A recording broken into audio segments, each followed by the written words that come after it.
வந்தவன் இளங்கோ. பாகம் 3, அத்தியாயம் 18. தந்தையும் தனையனும். சரக்கொன்றை மரத்தடியை விட்டு இளங்கோவும் ரோகிணியும் பிரிந்து செல்லும் போது வானத்தில் கண் இமைத்த மீன்களைப் போல அவர்கள் உள்ளத்தில் பற்பல இன்ப கற்பனைகள் பூத்து சொரிந்தன. ரோகிணியை அவளுடைய மாளிகைக்கு அனுப்பிய இளங்கோ தன் குதிரையை தேடி கொண்டு வந்தான். பொழுது நன்றாக இருட்டி விட்டிருந்தது. இருளில் யாரோ பேசும் குரல் கேட்டதால் சற்றே தயங்கி நின்று உற்று கவனித்தான். குதிரையுடன் மாங்குடி மாறன் ஏதோ அந்தரங்கமாக பேசுவது தெரிந்தது. அதன் பிடரியை தடவிக்கொண்டே, இதோ பார், இளவரசரை சுமந்து கொண்டு நீ முதலில் இங்குதானா வர வேண்டும்? உனக்கு வேறு வழியே தெரியவில்லையா? எந்த குற்றத்திற்காக அவர் சிறைக்கு சென்றாரோ அதே குற்றத்தை சிறையிலிருந்து மீண்டவுடன் தொடங்கிவிட்டாரே. அவருக்குத்தான் ஆத்திரம் என்றால் உனக்கு கூடவா தெரியவில்லை? இனிமேல் நாம் இருவரும் தான் அவரை பாதுகாக்க வேண்டும். என்ன நான் சொல்வது விளங்குகிறதா? பிடரி மயிரை சிலுத்து கொண்டே தலையை ஆட்டி வைத்தது குதிரை. மாறனோ அதை முகத்தோடு முகம் தேய அணைத்து கொண்டான். இருளை கிழித்து கொண்டு கிளம்பியது இளங்கோவின் சிரிப்பொலி. குதிரையோடு என்ன சல்லாபம்? நீ எங்கே வந்தாய்? தாங்கள் அரண்மனையிலிருந்து புறப்பட்ட போதே வந்தேன். எனக்கு முன்னால் ரோகணத்து இளவரசியார் தங்களை வளைத்து கொண்டு விட்டார்கள். சிறையிலிருந்து மீண்ட தங்களை அவர்கள் மீண்டும் சிறைப்படுத்தி கொண்டு போகவே எனக்கு என்ன செய்வது என்று தெரியவில்லை. அப்படியென்றால் அப்போதிருந்தே இங்கு என்ன செய்து கொண்டிருந்தாய்? நான் என்ன செய்து கொண்டிருந்தேன்? ராமபிரானும் சீதா பிராட்டியும் தனித்திருந்த போது இளைய பெருமாள் என்ன செய்து கொண்டிருந்தாரோ அதைத்தான் செய்து கொண்டிருந்தேன். காவல் காத்து கொண்டிருந்தேன். யாரும் இந்த பக்கம் வராதபடி திருப்பிவிட பார்த்தேன். அப்படியா? யாரேனும் இங்கு வந்தார்களா? சிறிது அச்சத்தோடு கேட்டான் இளங்கோ. தங்களது தந்தையார் பெரிய வேளாரை தவிர வேறு யாரும் இந்த பக்கம் வரவில்லை. அவர்களை கண்டவுடன்... என்ன? ஆமாம், அவர்களை கண்டவுடன் இளைய பெருமாளாக நின்றவன் மாரீசனாக மறைந்தே போனேன். பிறகு என்ன நடந்ததோ தெரியாது. அப்போது நின்று போன மூச்சு இப்போதுதான் திரும்பி வந்திருக்கிறது. இதுதானா நீ காவல் காத்த லட்சணம்? குதிரையை அழைத்து கொண்டு போய் கட்டிவிடு. மனக்குழப்பத்தை தணித்து கொள்வதற்காக புல்வெளியில் சற்று நேரம் அமர்ந்தான் இளங்கோ. தந்தையின் முகத்தில் எப்படி விழிப்பது என்று யோசித்தான். பின்னர் ஒருவாறு தன்னை தேற்றி கொண்டு தந்தையாரின் கண்களில் படாமல் அரண்மனைக்குள் அவன் நுழைந்த போது அவன் தந்தையின் குரல் அவனை அழைத்தது. எங்கே போயிருந்தாய் இளங்கோ என்று கேட்டுக்கொண்டே அவனை நெருங்கி வந்தார் பெரிய வேளார். மாலையிலிருந்து உன்னை காணவில்லையே. வா, உன்னிடம் சில முக்கியமான விஷயங்களை பேச வேண்டும். தோள் மீது கரம் போட்டு அவனை தமது கூடத்துக்கு கூட்டிச் சென்றார் பெரிய வேளார். உச்சியிலிருந்து உள்ளங்கால் வரையில் வியர்த்து கொட்டியது இளங்கோவுக்கு. அவனை தமது அருகிலேயே ஆசனத்தில் அமரச் செய்து அவனோடு பேசினார். அவருடைய குரலின் கனிவையும் பேச்சின் இனிமையையும் இளங்கோவினால் நம்ப முடியவில்லை. பெரிய வேளார் தாமா அவர்? நடந்ததையெல்லாம் அடியோடு மறந்துவிடு இளங்கோ. சக்கரவர்த்திகளும் சாமந்த நாயகரும் உனக்கு என்ன கட்டளையிட்டிருக்கிறார்கள் என்பது எனக்கு தெரியாது. என்னிடம் அவர்கள் முன்பே கூறியிருக்கலாம். கூறியிருந்தால் நான் உன்னை துன்புறுத்தியிருக்க மாட்டேன். குனிந்த தலை நிமிராமல், தங்களுடைய கடமையை தாங்கள் நிறைவேற்றியிருக்கிறீர்கள். எனக்கு அதனால் சிறிதும் வருத்தமில்லை என்றான் இளங்கோ. ஆமாம், நீ உன் கடமையை செய்திருக்கிறாய். நான் என் கடமையை செய்திருக்கிறேன். இடையில் ஏதோ தவறு நேர்ந்துவிட்டது, அவ்வளவுதான். அத்துடன் அங்கிருந்து எழுந்து அவரிடமிருந்து தப்பிவிட பார்த்தான் இளங்கோ. ஆனால் அவர் அவனை விடுவதாக இல்லை. ஏதேதோ சுற்றி வளைத்து பேசிவிட்டு பிறகு, ஆனைமங்கலம் மாளிகைக்கு அன்று வேற்றூருவில் வந்து போன இருவர் யார் என்று உன்னால் ஊகிக்க முடியுமா?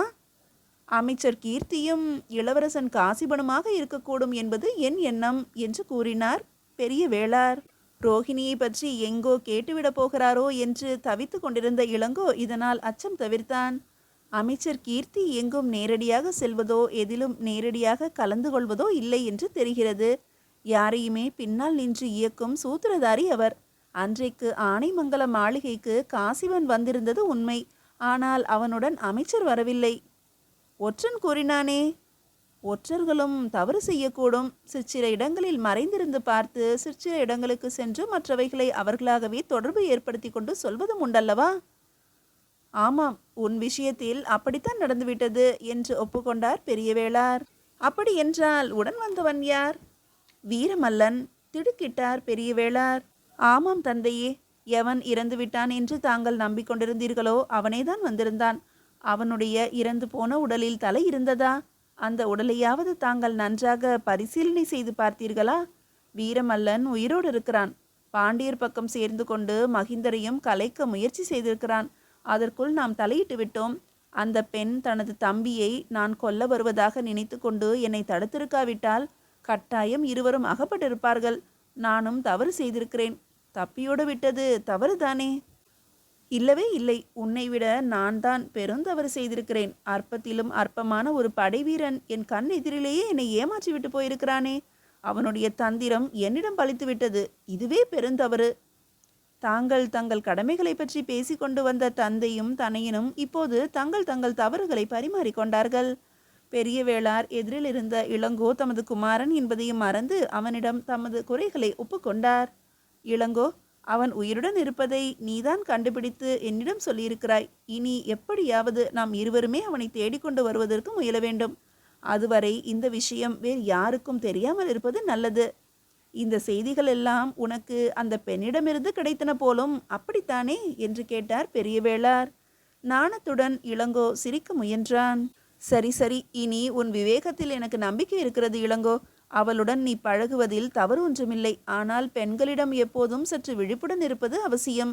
தந்தையாருக்கு என்ன பதில் அளிப்பது என்று விளங்காமல் திக்கு முக்காடி போனான் இளங்கோ. அவர் அவன் அருகில் இன்னும் நெருங்கி வந்து பேசினார். பெண்களுக்கு விவேகம் இருப்பதாக சொல்கிறார்களே, இதில் எனக்கு நம்பிக்கையே கிடையாது. அதனால் நீ எந்த பெண்ணையும் விவேகி என்று நினைத்து பிரமிப்படைந்து விட வேண்டாம். பெண்கள் என்றால் பெண்கள், அவ்வளவுதான். அவர்கள் நமக்காக பிறந்தவர்கள். எதற்காக இவ்வளவும் கூறுகிறேன் என்றால், நீ உன் விவேகத்தினால் அந்த ரோகணத்து பெண்ணை உன் பக்கம் வளைக்க வேண்டும். ஆனால் அவள் பக்கம் வளைந்து கொடுத்து விடாதே. இளங்கோவுக்கு அங்கு மேலும் இருக்கவே பிடிக்கவில்லை. மெதுவாக எழுந்து வெளியே வந்தான். வெளியுலகத்துக்கு வீரராகவும் அந்த புறத்தில் தன் அன்னையாருக்கு அடங்கியவராகவும் இருந்த அவர் கூற்று அவனுக்கு விந்தையாகவே தோன்றியது. ஆனால் பெரிய வேளார் அவனிடம் ரோஹிணியை பற்றி பேசுவதாக எண்ணிக்கொண்டே அருள்மொழியை பற்றிய எண்ணங்களை அவனுள்ளே கிளறி விட்டுவிட்டார். விவேகத்தை பற்றி நங்கையார் பல முறை பேசியிருக்கிறாரே. ஆனால் அவர் பேசிய பேச்சுக்களுக்கும் சிறைப்பட்ட போது மயங்கி விழுந்ததற்கும் தொடர்பே இல்லையே. என் மீது கொண்ட அன்பால், பாசத்தால், பற்றுதலால் அவருக்கு விவேகம் பிறந்திருக்குமா? அப்படியானால் நங்கையாருக்கும் ரோஹிணிக்கும் வேற்றுமையே கிடையாது. மகிழ்ச்சியும் குழப்பமும் கலந்த உணர்வோடு இளங்கோ தாழ்வாரத்தில் நடந்தான். மேற்கு மூலையில் இருந்த நரேந்திரனின் அறையை தாண்டும் வேளையில் அதற்குள் அவன் கண்ட காட்சி அவனை திகைக்க வைத்தது. தன்னை மறந்து அங்கேயே நின்றான் இளங்கோ. மீதியை அடுத்த அத்தியாயத்தில் காணலாம். பாகம் 3, அத்தியாயம் 19. இருளில் ஒளி. நரேந்திரனுக்காக அருள்மொழியிடம் தூது சென்ற அம்மங்கை தேவி தன் தமக்கையின் மறுமொழியை கேட்ட பிறகு அவளுடன் பழகுவதையே நிறுத்தி கொண்டாள். முன்பு சோழபுரத்தில் நரேந்திரன் அவளிடம் தூது சொல்லிய போது அவளுக்கு ஏற்பட்ட அதிர்ச்சி அருள்மொழியால் ஏற்பட்ட அதிர்ச்சிக்கு முன்பு அற்பமானதுதான். தமக்கையார் நரேந்திரனிடம் நேரில் பேசுவதாக சொல்கிறார்களே, இதற்கு என்ன பொருள்? கொடும்பாளூர் இளவரசருக்கு தமது மனதில் இடமில்லை என்கிறார்களே, இதற்கு என்ன பொருள்? இந்த 2 செய்திகளையும் சேர்த்து பார்த்தால் அதன் முடிவை என்னால் புரிந்து கொள்ள முடியாது என்று நினைக்கிறார்களா? தமக்கையாரும் நரேந்திரருமே நன்றாக பேசிக்கொள்ளட்டும். இவர்களை யார் வேண்டாம் என்று தடை செய்கிறார்கள்? இடையில் நான் ஒருத்தி எதற்கு தூது போய் பலியாக வேண்டும்? இப்படியெல்லாம் நினைத்து தவிப்புற்ற அம்மங்கை ஒரு நாள் நரேந்திரனின் தொல்லை பொறுக்காமல் நங்கையாரிடமே நேரில் கேட்டுக்கொள்ளுங்கள், என்னிடம் எதையுமே வெளியிட மாட்டார்கள் என்று அழுகையும் ஆத்திரமுமாக கூறிவிட்டாள். அருள்மொழியை சந்தித்த விவரத்தை அவனிடம் தெரிவிக்கவில்லை. சோழபுரத்தில் தூது செல்வதாக ஒப்புக்கொண்டவள் தஞ்சைக்கு வந்தவுடன் திடீரென்று மாறிப்போனதை நரேந்திரனால் உணர்ந்து கொள்ளவும் முடியவில்லை. முன்பெல்லாம் கலகலவென்று பேசி சிரிப்பை உதிர்த்து கொண்டிருந்த அம்மங்கை இப்போது அவனிடமே எரிந்து விழத் தொடங்கினாள். எதிர்பாராத சந்திப்புகளின் போது கூட அவள் முகத்தை சுளித்து கொண்டு விலகிச் சென்றாள். ஆகவே இனி அம்மங்கையை நம்பி பலனில்லை என்று கண்ட நரேந்திரன் தானே அருள்மொழியை அணுக நினைத்தான். ஆசை மிகுதியாக அச்சமும் அதிகரித்தது. பல முறை அந்த புறத்துக்கு சென்று அருள்மொழியின் கூடத்தை எட்டி பார்த்துவிட்டு உள்ளே நுழையும் துணிவின்றி திரும்பிவான். கடைசியாக துணிவை வரவழைத்து கொண்டு சென்றபோது அங்கே அருள்மொழியும் சில பணிப்பெண்களுமாக சேர்ந்து இளங்கோவுக்கு பணிவிடைகள் செய்து கொண்டிருந்தார்கள். இளங்கோ சிறைப்பட்டிருந்ததோ சிறை மீண்டதோ நரேந்திரனுக்கு தெரியாதாகையால் பாண்டிய நாட்டிலிருந்து திரும்பியதாகவே நினைத்து கொண்டான். அருள்மொழி அன்று பகல் இளங்கோவை உபசரித்து கொண்டிருந்த போது அவள் கண்களிலிருந்து எந்த ரகசியத்தை இளங்கோவால் காண முடியவில்லையோ அதை நரேந்திரன் கண்டு கொண்டான். கொடும்பாளூர்காரர்கள் கொடுத்து வைத்தவர்கள் என்று தனக்குள் கூறிக்கொண்டே திரும்பினான். ஆனால் அதே கொடும்பாளூர்காரனையும் ரோகணத்து இளவரசியையும் அடுத்தாற் போல ஒன்றாக பார்த்தபோது அவனுக்கு ஒன்றுமே விளங்கவில்லை. இந்த நிலையில்தான் அருள்மொழியே நரேந்திரனை தேடிக்கொண்டு வந்து சேர்ந்தாள். அவளை கண்டபோது நரேந்திரனுக்கு ஏற்பட்டது ஆனந்தமா அச்ச பரபரப்பா என்று கூற முடியாது. அம்மங்கை தேவி உங்களிடம் வந்து என் மறுமொழியை சொல்லி இருப்பாள். அதன்படி நேரில் வந்து சந்திப்பீர்கள் என்று எதிர்பார்த்தேன். வெகு நாட்கள் ஆகிவிட்டன என்று தொடங்கினாள் அருள்மொழி. உங்களை சந்தித்ததாகவே என்னிடம் அம்மங்கை கூறவில்லையே. அருள்மொழி அதன் காரணத்தை யூகித்து கொண்டு தனக்குள்ளாகவே சிரித்து கொண்டாள். அவள் கூறாவிட்டால் போகட்டும், இப்போது நானே வந்துவிட்டேன். அவளிடம் என்ன பேசுவது, எப்படி பேசுவது என்று புலப்படாமல் தவித்து கொண்டிருந்த நரேந்திரனிடம் அவள் தன் தங்கையின் பொருட்டு தூது வந்திருப்பதாக கூறினாள். அம்மங்கை அனுப்பவில்லை, ஆனால் அவள் மனதை தெரிந்து கொண்டு நானே வந்திருக்கிறேன் என்றாள். இவ்வாறு அருள்மொழி தன் தங்கைக்காக பரிந்து பேசி கொண்டிருந்த போதுதான் அந்த வழியே சென்ற இளங்கோ தாழ்வாரத்தின் ஓரமாக தயங்கி நின்றான். இருளில் அவன் மறைந்திருந்ததால் மற்றவர்கள் அவனை கவனிக்கவில்லை. அருள்மொழி நரேந்திரனிடம் தன் தங்கைக்காக உருக்கத்தோடு பேசினாள். இளவரசே, பெண்களாகிய எங்கள் மனதை தெரிந்து கொள்வதுதான் கடினம் என்று உலகம் சொல்கிறது. ஆனால் எங்களை விட ஆண்களாகிய உங்களைத்தான் எங்களால் புரிந்து கொள்ள இயலவில்லை. உங்களுடன் ஒரு பெண் பேசுவதிலிருந்து, உங்களிடம் அவள் பழகுவதை கொண்டு, உங்களை அவள் உபசரிப்பதிலிருந்து உங்களால் அவளை புரிந்து கொள்ள முடியாதா? உங்களை அவள் எந்த கண்களால் பார்க்கிறாள் என்று கூடவா நீங்கள் உணர்வதில்லை? பெண்கள் தங்கள் மனதில் இருப்பதை வாய் திறந்து என்றாவது கூறுவார்களா? வெளியே நின்று கொண்டிருந்த இளங்கோ திகைப்புற்றான். அவன் உள்ளத்தில் ஏற்பட்ட பரபரப்பு அவன் தலையை சுற்ற வைத்தது. அருள்மொழியோ நரேந்திரனிடம், இளவரசே, நீங்கள் தஞ்சைக்கு வந்ததிலிருந்து உங்களது நிழலாகவே தொடர்ந்து வரும் அம்மங்கையை நீங்கள் அறிந்து கொள்ளவில்லையா? அவள் என்ன இன்னுமா விவரம் தெரியாத சிறுமி? அவளிடம் எப்படித்தான் உங்களுக்கு என்னை பற்றி செய்தி கூற முடிந்ததோ தெரியவில்லை என்றாள். வேங்கி இளவரசன் தன் தலையை கவிழ்த்து கொண்டான். ஆனால் அவன் உள்ளம் கொதிப்படைந்து கொண்டிருந்தது. இதையெல்லாம் என்னிடம் வந்து கூறுவதற்கு இவர்கள் யார்?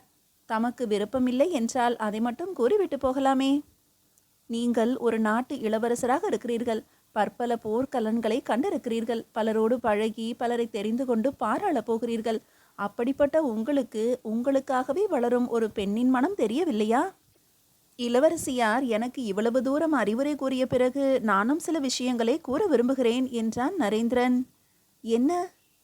நங்கையாரின் மனம் என்னை மறுப்பதற்கு காரணம் இருக்கிறது. அங்கே கொடும்பாளூர் இளவரசர் குடியிருக்கக்கூடும் என்று முன்பே நான் ஐயமுற்றேன். அந்த ஐயம் நான் தஞ்சைக்கு வந்தவுடனேயே உறுதிப்பட்டுவிட்டது. இன்று பிற்பகலில்தான் அது ஐயத்துக்கே இடமில்லாத உண்மை என்பதையும் கண்டுகொண்டேன். தங்களுடைய அந்த புறத்தில் கொடும்பாளூர் இளவரசர் கொலு வீற்றிருந்த போது அவருக்கு நடந்த உபசரிப்புகள் என் கண்களை திறந்துவிட்டன இளவரசி. காவலனால் கைப்பற்றப்பட்ட கள்வனின் நிலை இப்போது அருள்மொழிக்கு. தன் தங்கையிடம் அதை மறுத்து கூறிய அதே துணிவு ஏனோ அவளுக்கு நரேந்திரன் முன்பு ஏற்படவில்லை. இல்லை இளவரசே, தங்களது ஐயம் தவறானது, அப்படி ஒன்றும் இல்லை என்று அருள்மொழி தடுமாறினாள். அருள்மொழியின் தடுமாற்றத்தை தன் வாழ்நாளில் முதன்முறையாக கண்ணுற்றான் இளங்கோ. ஆனால் நரேந்திரனோ அவளது தடுமாற்றத்தால் துணிவு பெற்று மேலே பேசினான். நங்கையாரே, நாம் எல்லோரும் உற்றார் உறவினர்கள். அதனால்தான் நீங்கள் அம்மங்கையை பற்றி என்னிடம் உரிமையோடு பேசுகிறீர்கள். அதை நான் ஏற்றுக்கொள்கிறேன். இதற்கு முன்பு பிற்பகலில் தங்கள் கூடத்தில் இளங்கோவை பார்த்த உடனேயே நான் ஒரு முடிவுக்கு வந்துவிட்டேன். கொடும்பாளூர்காரர்கள் பாக்கியம் செய்தவர்கள்தான். அதனால் தங்களை மணக்க முடியும் என்றிருந்த ஆசையை அப்போதே களைந்து விட்டேன். காரணம், அவர் அங்கே இருந்தது மட்டுமல்ல, தங்களுடைய கண்களில் அவருக்காக சுடர்விட்ட கனிமையும் கண்டுவிட்டேன். போதும் இளவரசே, திரும்பி செல்ல முயன்றாள் அருள்மொழி. ஒரே ஒரு கணம் நின்றுவிட்டு செல்லுங்கள். நீங்கள் யோசனை செய்து பார்க்க வேண்டிய மற்றொரு விஷயமும் இருக்கிறது. தங்களது பணிவிடைகளையும் உபசரிப்பையும் பெற்றுக்கொண்டு கொடும்பாளூர் இளவரசர் நேரே எங்கு சென்றார் தெரியுமா? ரோகணத்து இளவரசியை காண. இளவரசே, எனக்கு எல்லாமே தெரியும். நீங்கள் ஒன்றுமே கூற வேண்டாம். நான் தான் அவரை அங்கே அனுப்பி வைத்தேன். வெளியில் நின்ற இளங்கோ கால்கள் தடுமாற தூணில் சாய்ந்தான். தெரியுமா? உங்கள் மனதில் குடியிருப்பவரையா நீங்களே வேறு பெண்ணிடம் அனுப்பி வைத்தீர்கள்? இதை என்னால் நம்ப முடியவில்லை இளவரசி. அரண்மனையில் மற்றவர்களுக்கு இது தெரியுமா? இப்போது தெரிய வேண்டாம். காலம் வரும்போது தெரிந்து கொள்வார்கள். அப்போது யாரும் அவர்களை தடை செய்யவும் மாட்டார்கள். அதுவரையில் நான் பொறுத்திருக்க போவதில்லை. நீங்கள் எப்படி உங்கள் தங்கைக்காக என்னிடம் வந்தீர்களோ அதே போல நான் உங்களுக்காக என் தமையனாரிடம் செல்கிறேன். என்ன இருந்தாலும் இளங்கோ எனக்கு தமையனார் முறை உள்ளவர்தாமே. வேண்டாம் இளவரசி, வேண்டவே வேண்டாம். எனக்கு அதன் மூலம் ஒருபோதும் நன்மை செய்ய முடியாது. அவருடைய இன்பத்தை கெடுத்தால் அது என் அமைதியை குலைத்துவிடும். நீங்கள் அவரிடம் போகவும் வேண்டாம், ஒன்றும் கூறவும் வேண்டாம். நீங்கள் எனக்கு செய்யும் பேருதவி எதையுமே யாரிடமும் கூறாதிருக்கும் உதவிதான். அம்மங்கையிடம் கூட உங்களை மறந்து எதையும் சொல்லிவிட வேண்டாம். நான் வருகிறேன். அருள்மொழி தேவியார் வெளியில் வருவதற்குள் அரண்மனைக்கு வெளியே சூழ்ந்திருந்த இருள் இளங்கோவை விழுங்கிவிட்டது. மீதியை அடுத்த அத்தியாயத்தில் காணலாம்.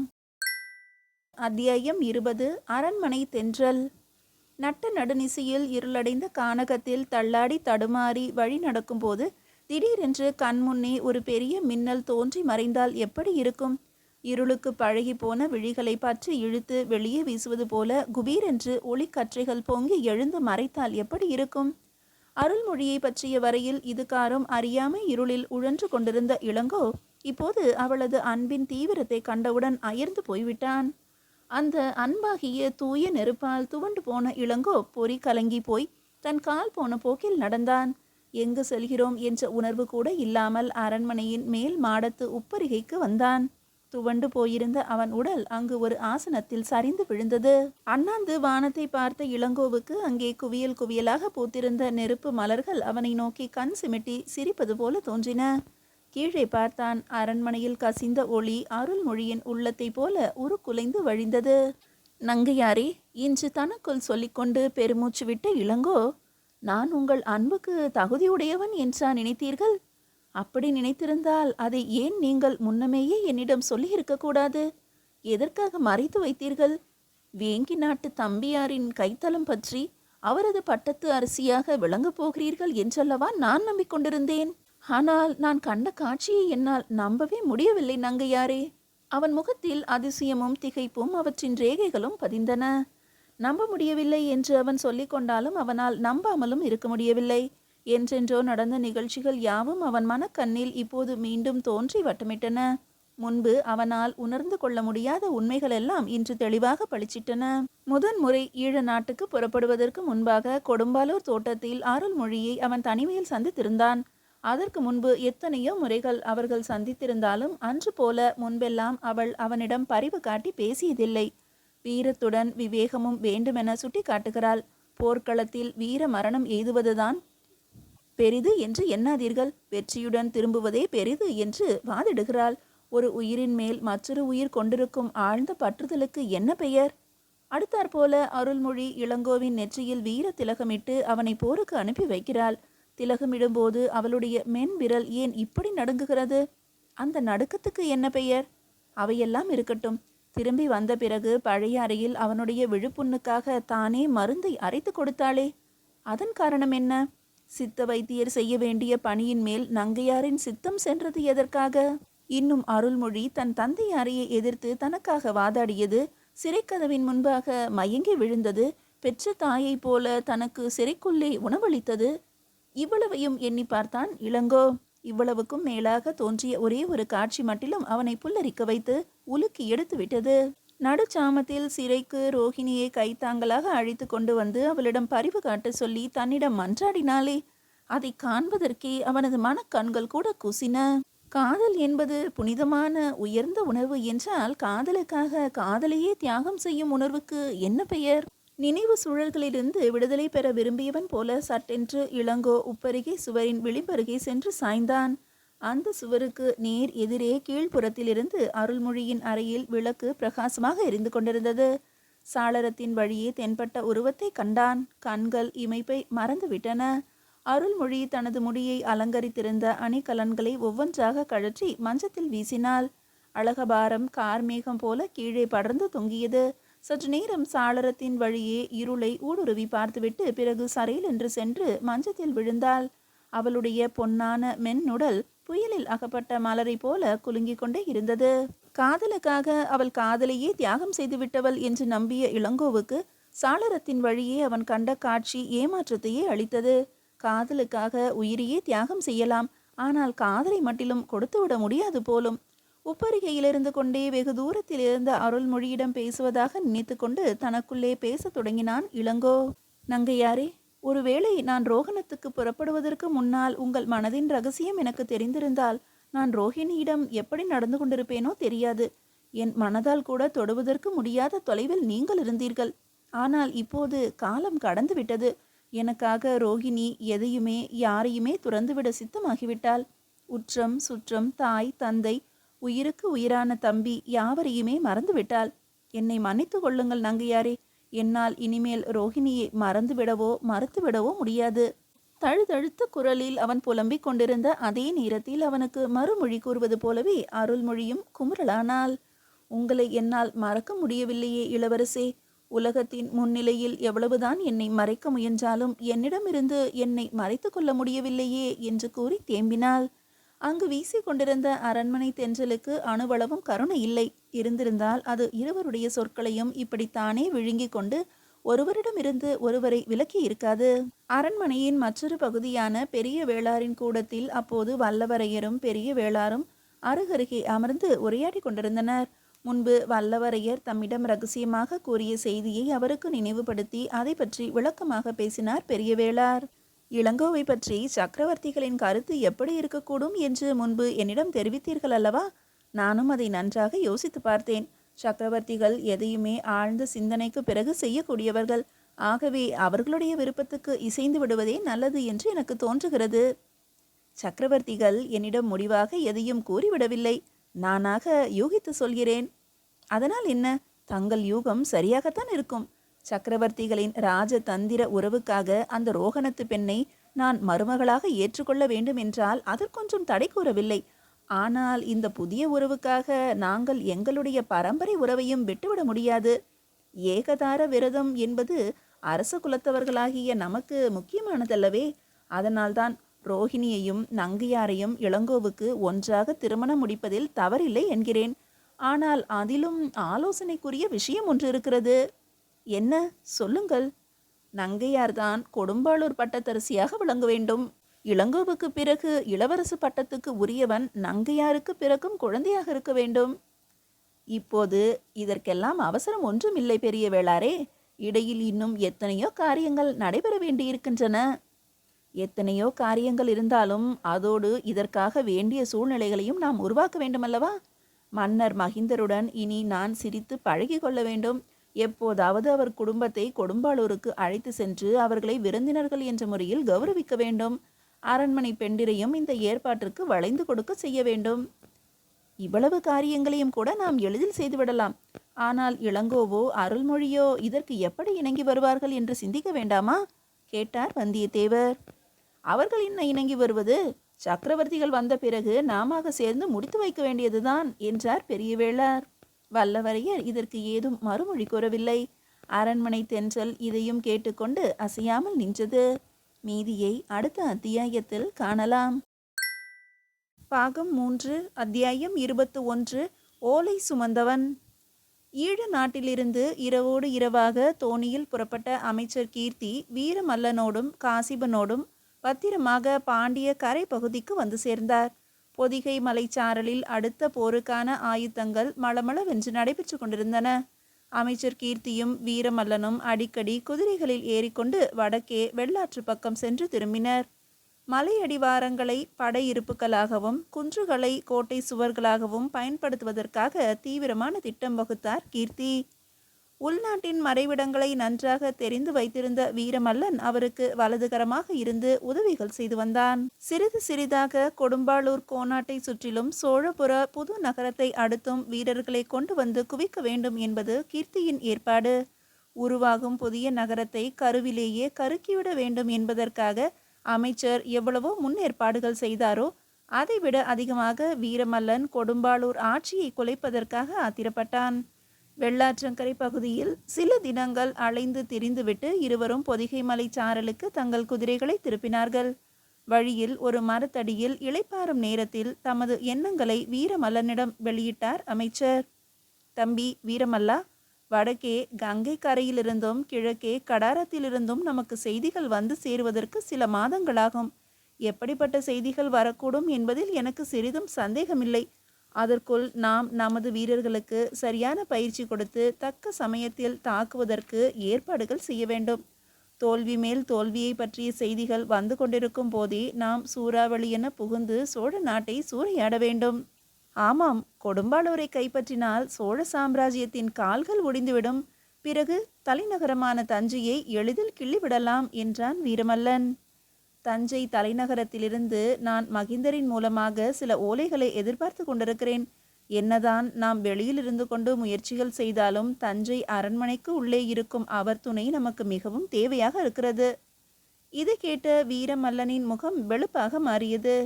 மகிந்தரின் துணையையா இனியும் நம்புகிறீர்கள் என்று கேட்டான் உற்சாகமற்ற குரலில். என்ன இப்படி சொல்கிறாய்? நீதானே எனக்கும் அவருக்கும் முதலில் தொடர்பு ஏற்படுத்தி கொடுத்தவன். மன்னர் மீது என்றைக்குமே எனக்கு நம்பிக்கை குறையாது. ஆனால் அவரால் எந்த ரகசியத்தையுமே இனி பாதுகாக்க முடியுமா என்று நான் சந்தேகப்படுகிறேன். காரணம், நெடுநாட்களாகவே தங்களிடம் கூற வேண்டும் என்று நினைத்து கொண்டிருந்தேன். இதை போய் எப்படி கூறுவது என்ற தயக்கத்திலேயே நாட்கள் சென்றுவிட்டன. இனியும் தயங்குவதால் பயனில்லை. ரோகணத்து இளவரசியாரிடம் மன்னர் வைத்திருக்கும் அன்பே நமக்கெல்லாம் ஆபத்தாக முடியுமோ என்று நினைக்கிறேன். பிறகு விளக்கமாகவே கூறி முடித்தான் வீரமல்லன். கொடும்பாளூர் இளவரசனான குல பகைவன் மீது ரோகிணியார் பேரன்பு கொண்டிருப்பதாக தெரிகிறது. மன்னரின் ரகசியங்களை இளவரசியார் அவனிடம் மறைப்பதில்லை என்பதையும் கண்டிருக்கிறேன். இளவரசர் காசிபனும் நானும் ஆனைமங்கலத்துக்கு சென்றபோது கூட எங்களுக்கு இளங்கோவால் பெரும் ஆபத்து நேரவிருந்தது. எங்களின் வருகையை தெரிந்து கொண்டு ரோஹிணியாரே அவனுக்கு செய்தி அனுப்பியிருக்கிறார்கள் என்று நினைக்கவும் இடம் இருக்கிறது. ஆமாம், இருக்கலாம். காசிபனே முன்பு இதை என்னிடம் கூறியிருக்கிறான். சரி வீரமல்லா, விரைவில் நீ என்னுடைய ஓலையுடன் தஞ்சைக்கு கிளம்ப வேண்டியிருக்கும். தஞ்சை நகரத்தின் எல்லையில் வாழும் உன் தாயாரின் வீட்டுக்கு பௌர்ணமி தோறும் அரண்மனையிலிருந்து கந்துலன் வந்து செல்வான். வருகிற பௌர்ணமி அன்று நான் கொடுக்கும் ஓலையை நீ கந்துலனிடமே நேரில் சேர்ப்பிக்க வேண்டும். அவ்வாறே செய்வதாக வாக்களித்த வீரமல்லன், இளவரசி ரோஹிணியை பற்றி எச்சரிக்கையாக இருக்கும்படி மன்னருக்கு தெரிவிப்பீர்கள் அல்லவா என்று கேட்டான். அதற்கு தானே ஓலையை அனுப்பப்போகிறேன். இனி ரோஹிணியும் கொடும்பாளூர் இளவரசனும் சந்திக்க முடியாதபடி செய்ய வேண்டியது மன்னர் மகிந்தரின் பொறுப்பு. அதிலிருந்து அவர் தவறிவிட்டதாக செய்தி கிடைத்தால் பின் விளைவுகள் பயங்கரமானவையாக இருக்கும் என்பதையும் அவருக்கு தெரிவித்து எச்சரிக்கை செய்வேன். ஆமாம், செய்ய வேண்டியதுதான் என்று மிகுந்த ஆத்திரத்தோடு கூறினான் வீரமல்லன். அவனுடைய ஆத்திரத்தை அவனுக்கு தெரியாமல் அளந்துவிட்ட அமைச்சர் தமக்குள் மெல்ல நகைத்து கொண்டார். காசிபனின் வாயிலாக வீரமல்லனின் ஆசைகளையும் அவர் ஏற்கனவே அறிந்து வைத்திருந்தார். வீரமல்லா, இனிமேல் உனக்கு சில மாதங்கள் வரையிலும் சோழ நாட்டில்தான் வேலைகள் கொடுக்க போகிறேன். கூடுமானால் அதற்குள் இருப்பவர்களில் பலரை மதுரைக்கு வடக்கே அனுப்பி வைக்க வேண்டும் என்பது என் எண்ணம். மெல்ல மெல்ல நாம் சோழ நாட்டு எல்லையில் போய் குவிந்து விட வேண்டும். ஆகவே பெரும்பிடுகு முத்திரையரிடம் இப்போதே போய் விடை பெற்று கொண்டு வந்துவிடு. அதற்குள் நான் ஓலையை எழுதி வைக்கிறேன். பெரும்பிடுகு முத்திரையரின் வீடு வீரமல்லனுக்கு பேரின்ப சோலையாக இருந்த காலம் ஒன்று உண்டு. பல நாட்கள் அங்கேயே தங்கியிருக்கிறான். பின்பு பாண்டியரின் மாளிகையில் தங்கிய போதும் முத்திரையரை காண்பது போல திலகவதியை சந்தித்திருக்கிறான். அவர் வெளியில் சென்றிருக்கும் நேரங்களில் திலகவதியை தனிமையில் கண்டு மகிழ்ந்த நாட்கள் இப்போது மறைந்து விட்டன. என்றைக்கு ரோகணத்திலிருந்து காசிபன் அங்கு வந்து சேர்ந்தானோ அன்றிலிருந்தே மாறத் தொடங்கிவிட்டான் வீரமல்லன். எந்த நேரமும் காசிபனும் அவனும் இணை பிரிவதில்லை. முத்திரையரின் வீட்டுக்கு செல்லும்போது கூட காசிபனையும் அழைத்து கொண்டே சென்றான். திலகவதியின் உள்ளம் தீயை உமிழத் தொடங்கியது. ஆனால் அதை அவள் வெளியே காட்டவில்லை. அமைச்சரிடமிருந்து கிளம்பிய வீரமல்லன் இன்றைக்கும் காசிபனின் துணையைத்தான் தேடினான். அவன் கிடைக்காமல் போகவே தனிமையில் செல்ல வேண்டிய அவசியம் நேர்ந்தது. அப்போது பெரும்பிடுகு முத்திரையரும் எங்கோ வீட்டிலிருந்து வெளியே சென்றிருந்தார். திலகவதியின் கண்களில் படாதவாறு கல்வனை போல திரும்புவதற்கு முயற்சி செய்த வீரமல்லனை எப்படியோ கண்டுவிட்டாள் திலகவதி. அவனை வழிமறித்து கொண்டாள். வீரமல்லரே, பெண்ணாகிய என்னை கண்டு அஞ்சும் அளவுக்கு உங்களுடைய வீரம் உங்களிடமிருந்து விடைபெற்று கொண்டதா என்ன? ஏன் இப்படி கோழை போல நடந்து கொள்கிறீர்கள்? வழக்கமாக என்னிடமிருந்து உங்களை காப்பாற்றிக் கொள்வதற்காக உங்களுடைய இளம் நண்பரை துணைக்கு அழைத்து வருவீர்களே, அவர் இப்போது எங்கே போய்விட்டார்? ஏன் வாய் திறவாது நிற்கிறீர்கள்? நீங்கள் பாராமுகமாக இருக்கும்படி நான் ஏதும் தவறு இழைத்திருந்தால் மனம் விட்டு சொல்லுங்கள். நீங்கள் என்னை வெறுத்து ஒதுக்கும்படி நான் என்ன கொடுமை உங்களுக்கு செய்தேன்? சொல்லுங்கள். வீரமல்லனுக்கோ என்ன மறுமொழி கூறுவது என்றே தெரியவில்லை. திலகவதியின் ஒவ்வொரு சொல்லும் ஒவ்வொரு வேலாக அவன் மார்பில் பாய்ந்தது. கடமைகளில் நான் என்னையே மறந்துவிட்டு அலைந்து கொண்டிருக்கிறேன் திலகவதி. உன்னை கொடும்பாளூர் அரண்மனை சிம்மாசனத்தில் அமர்த்தி பார்க்க வேண்டும் என்ற ஆசையே என்னை இப்படியெல்லாம் ஆட்டி வைத்து கொண்டிருக்கிறது. கலகலவென்று வெறி பிடித்தவள் போல வாய்விட்டு சிரித்தாள் திலகவதி. கடமைகளில் உங்களை மறந்துவிட்டுத்தான் அந்த ரோகணத்து சிறுவனோடு அலைந்து கொண்டிருக்கிறீர்கள் போலும். நல்லது, உங்கள் சித்தப்படியே செய்து கொள்ளுங்கள். நான் தான் தவறிழைத்து விட்டேன். உங்களை ஒற்றரென்று நினைத்து கொல்ல முனைந்து என் தந்தையாரிடமிருந்து உங்களை காப்பாற்றினேன் அல்லவா? அதுதான் நான் செய்த தவறு. அடுத்தாற்போல உங்கள் மீது நான் செலுத்திய அன்பு இருக்கிறதே. அதற்கு மேல் பேச முடியாமல் தொண்டை அடைத்தது அவளுக்கு. விம்மி விம்மி அழுதாள். ஆனால் அவளது வெஞ்சினம் தணியவில்லை. நீங்கள் போய் வாருங்கள். என் தந்தையார் வந்த பிறகு அவரிடம் வந்து உங்கள் கடமையை பற்றி பேசிக்கொள்ளுங்கள். இப்போது போய் வருகிறீர்களா? திலகவதி என்று அழைத்து எதையோ அவளிடம் பேசுவதற்கு முற்பட்டான். சென்று வாருங்கள் என்று கத்தினாள் திலகவதி. வீரமல்லன் வடக்கே தஞ்சையை நோக்கி குதிரையில் சென்று கொண்டிருந்த போது அவன் திலகவதியிடம் பெற்ற அனுபவத்தை அறவே மறந்துவிட்டான். அவனுடைய கரத்தில் அமைச்சர் கீர்த்தி எழுதி கொடுத்த ஓலை இருந்தது. அதை அவர் தமது தாய் மொழியில் எழுதியிருந்ததால் அவனுக்கு அதில் ஒன்றும் விளங்கவில்லை. ஆனால் அவனுக்கு தெரியாத ரகசியம் அல்லவே அது. நேரில் அவனிடம் அவர் கூறியுள்ள செய்தியாகத்தானே அது இருக்க முடியும். ஓலையை பற்றி இருந்த வீரமல்லன் ரோகிணியின் மென் தளிர் கரத்தை பற்றி இருப்பதாகவே நினைத்து கொண்டு தனக்குள் புன்னகை புரிந்தான். காய்ந்து போயிருந்த அந்த பனை ஓலையில் அவனுக்கு பசுமையான ரோகிணியின் முகமலர்தான் தெரிந்தது. மீதியை அடுத்த அத்தியாயத்தில் காணலாம்.